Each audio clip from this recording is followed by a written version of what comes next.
తాము అధికారంలో ఉన్న తెలంగాణలో సాధ్యమైనన్ని ఎక్కువ లోక్సభ సీట్లు గెలవాలని టార్గెట్ గా పెట్టుకుంది కాంగ్రెస్. బూత్ లెవెల్ నుంచి రాష్ట్ర స్థాయి వరకు అంతా కష్టపడితేనే మంచి ఫలితాలు వస్తాయన్నారు ఆ పార్టీ అధ్యక్షుడు మల్లికార్జున ఖర్గే. కాంగ్రెస్ పార్టీకి బూత్ లెవెల్ కార్యకర్తలే బలమన్నారు ఆ పార్టీ అధ్యక్షుడు మల్లికార్జున ఖర్గే. రాహుల్ గాంధీతో పాటు కాంగ్రెస్ పార్టీ కార్యకర్తలు నేతల కృషితోనే తెలంగాణలో పార్టీ అధికారంలోకి వచ్చిందన్నారు. పార్లమెంట్ ఎన్నికల సన్నాహాల్లో భాగంగా హైదరాబాద్ ఎల్బీ స్టేడియంలో జరిగిన బూత్ లెవెల్ కాంగ్రెస్ కార్యకర్తల సమావేశంలో పాల్గొన్నారాయన. కేంద్రంలోని బీజేపీ ప్రభుత్వంపై విరుచుకుపడ్డ ఖర్గే మోదీ సర్కార్ ఇచ్చిన హామీలు ఏ ఒక్కటి కూడా అమలు కాలేదన్నారు. మోదీ సర్కార్ ప్రకటనలే తప్ప పనులు చేయలేదన్న ఖర్గే మోదీ పాలనలో ఉద్యోగాలు లేవని, ధరలు పెరిగిపోయి అన్ని వర్గాల వారు ఇబ్బందులు పడుతున్నారని విమర్శించారు.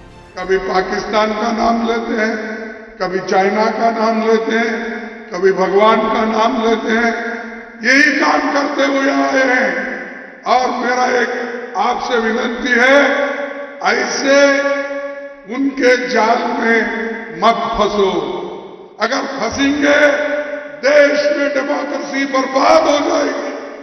ప్రజలకు న్యాయం చేసేందుకే రాహుల్ గాంధీ భారత్ జోడో న్యాయయాత్ర చేపట్టారన్నారు మల్లికార్జున్ ఖర్గే. కాంగ్రెస్ నేతలపై ఈడీ, సిబిఐ, ఐటీ దాడులు చేసే అవకాశం ఉందని, ఈ విషయంలో అందరూ అప్రమత్తంగా ఉండాలని, అలాంటి వాటికి ఎవరూ భయపడొద్దని అన్నారు.